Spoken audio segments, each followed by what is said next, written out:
What are we eating today? Peter decided to get the KBBQ going. And we're bored out of our minds, so we're going to eat. We are slightly bored out of Oh, our we mind. gonna eat, you know what I'm saying? We're just doing Korean barbecue. And nothing to it. Make sure you get my pork belly What is that? steak. Oh, why it look like that? Because I made some homemade marinade. And we got the grill heating up. We're about to get started.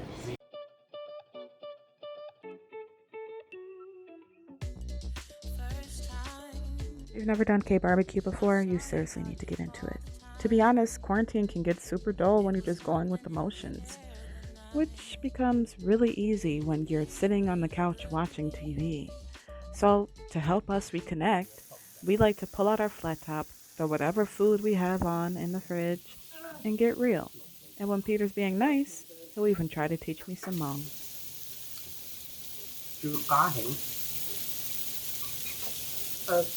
Don't even know what that means. What it mean, though? I don't know, something sound like good. Something, I heard good. Yeah. What was it? Smells good. Ah, ding, ding, ding, ding, ding, ding, ding. Say it. Chukaheng. Chukaheng. Okay, so how do you say carrot?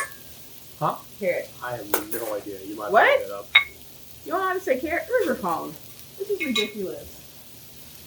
Okay, mushroom. Okay, celery. Nope. Okay, pork. Peter. I didn't heat up any rice, so. I'll just eat some of it. Look at this cucumber salad. That's okay.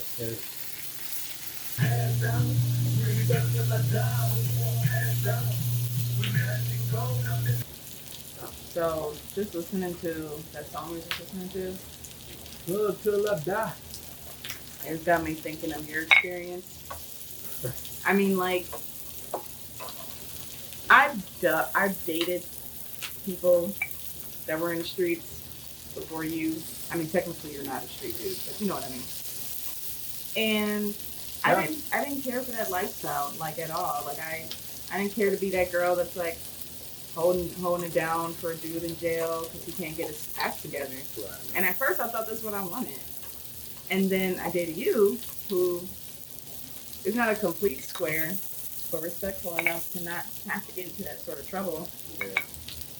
And so, like, when you got your DWI, I guess it was just one of those moments where I'm like, it would be different if you went to jail because of something you didn't do or couldn't help, but it was a choice you made. It made me realize I should stop being a dumbass. It sucks, yo. They give you some shitty ass sandwiches, and then you just sitting there laying nothing to do. Like, you just sitting there looking at this little 2x2 TV that's all the way in the corner, and like whatever they got playing is just for you.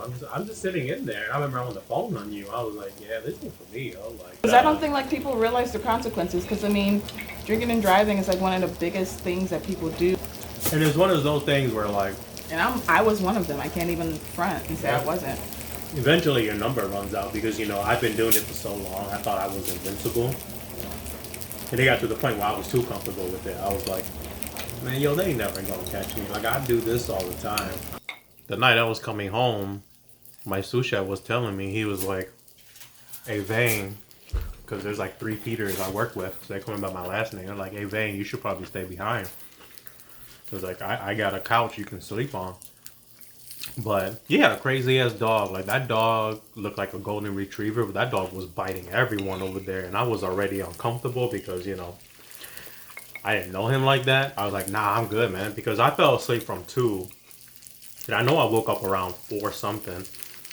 And the thing is, if he would have just been drinking beer, I would have been fine the whole night. But light beer, I would have been fine the whole night because I can go all night with light beer. But we were drinking IPA, which was new to me. We were drinking all kinds of beer, and all this was new to me. And on top of that, we was drinking whiskey, gin, and I was cool the whole night too. He was like, you should stay, and I was like, nah, I'm good. So I decided to drive home, and then I don't really remember what happened. I kind of blacked out. I remember waking up on the freeway, and they actually had construction, and it was a 2-lane. We went down to a 2-lane, and I saw the cement blocks. And I remember waking up and almost hitting cement blocks, so I swerved to the left, and then I blacked out again. And this was by our house already. So when I woke up, I was in front of the fire station, and I remember seeing a cop rolling up to my driver's side. He was knocking on the door. He was like, "Hey, are you okay?" And I woke up, and I look in my mirror view, where I see him right away, and I look in my rear view, and I see the fire truck and the ambulance. And I look to my right, and it's the fire truck department, which is down the street from us. And I was like, "Damn, you gotta be kidding me, yo!" And I'm like, 2 blocks from the house. like 3-4 blocks away from the house. So I'm like, "Yo, you gotta be kidding me, yo!"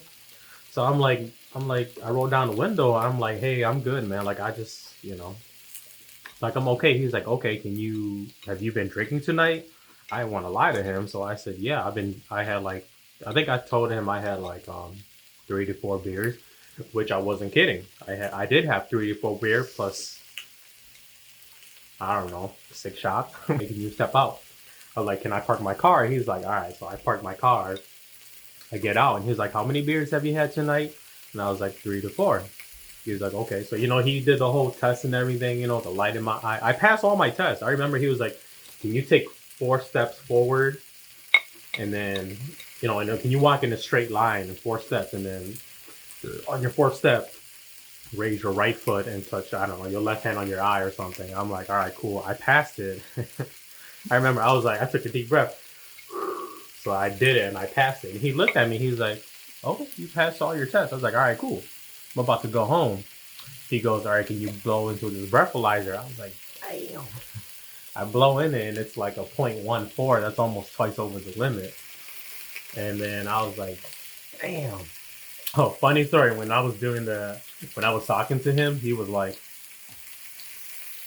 "Can you," or, he was asking me a question. I kept saying, "Yes, chef, yes, chef." And he kind of looked at me, and I caught myself, and I was like, "Oh, I mean, yes, sir." And he kind of gave me this weird look because, the restaurant I was working at, yo, the chef was like an old school cutthroat chef. And I was so terrified. I was like, yes, chef, because that's what I was used to going to. Yeah. So anyways, they took me to detox. For some reason, they didn't lock my cell. So I pushed my cell open, and I went to go grab my phone. I was still drunk. I'm like just right there. I'm touching my phone. I look to my left. I see an officer walk by. He walks by. He stops. He comes back, and he looks at me. And I look at him, and I'm like, this can go down either 2 ways. I just kind of look at him, and he kind of looks at me. He goes, and then he walks away, and I was kind of like, all right, whatever. The county I was going to, he was like, if it's your first time, they're normally pretty cool about it. I was like, all right. I get in there, I got in there.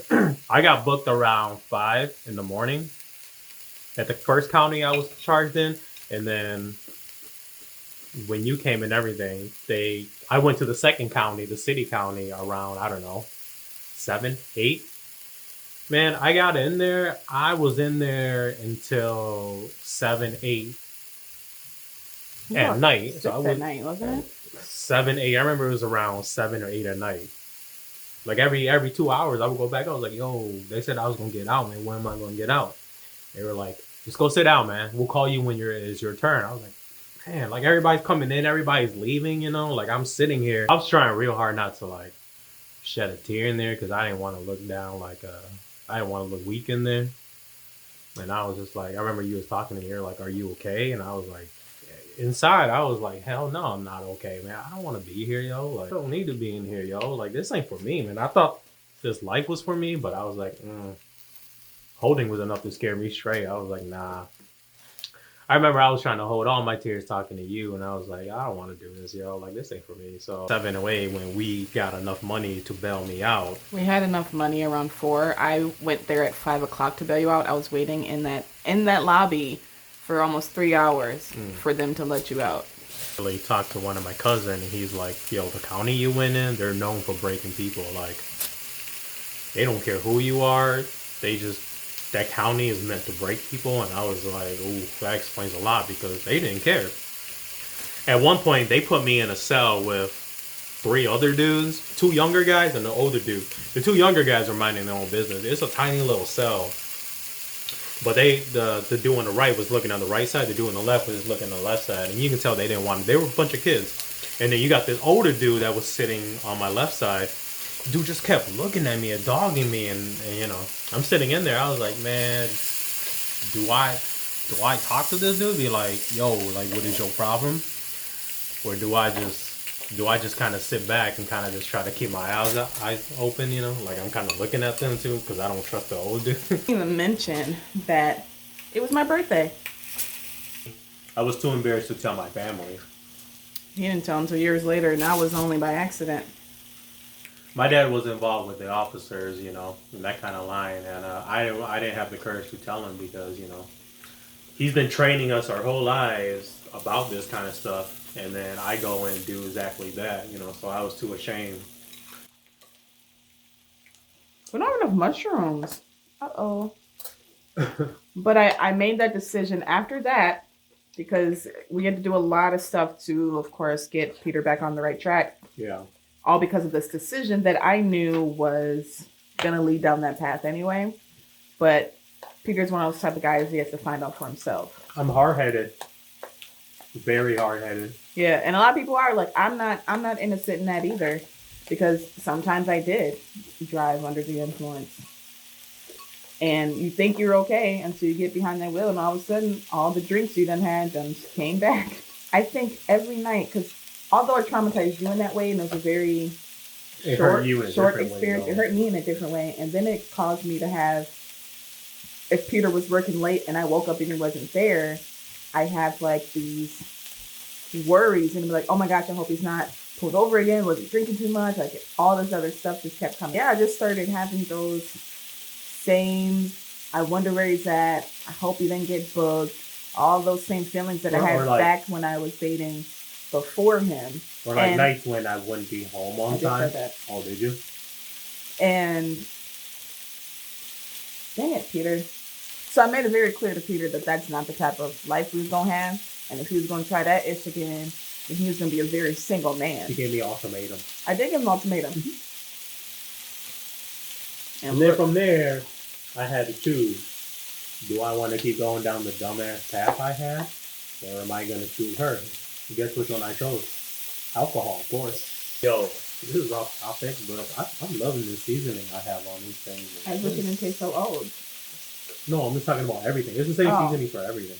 So if the rice was just for me, why did you eat it? Yeah, heat up some more rice first. Can I grab another beer too? You know what today is? October. No, food. It's the first time we've had KBBQ as a married couple. Now we just drink at home on Sundays. Because we ain't got to go nowhere. You know what I learned during COVID? How to have fun with you. You know how to have fun with me before? I do, but I used to rely on the guys a lot too. Yeah. I'm kind of like, yeah, let's go get drunk with the guys. Prioritize was on the wrong thing. Your priorities? My priorities should have been on you instead of my guys. And I will say this though. 2020 has been me cleaning, like digging deep into my soul and just trying to clean everything up. Yeah, 2020 has been a huge eye-opener for me. And I'm loving 2020 so far, you know. I got close to you. I got close to God. I'm learning how to take self-care. Yeah, on your own, and I ain't even forcing you. Yeah, all that praying finally paid off. Yeah, I finally gave up on Peter. I guess I'll speak on that too. Like, I finally gave up on trying to force Peter to do things because I knew that he needed it. And I started doing it. I started praying about it. And then making sure I wasn't doing it just because I wanted him to do it, but because it was something God wanted him to do. And next thing I know, Peter's taking initiative without me having said anything about anything. Yeah.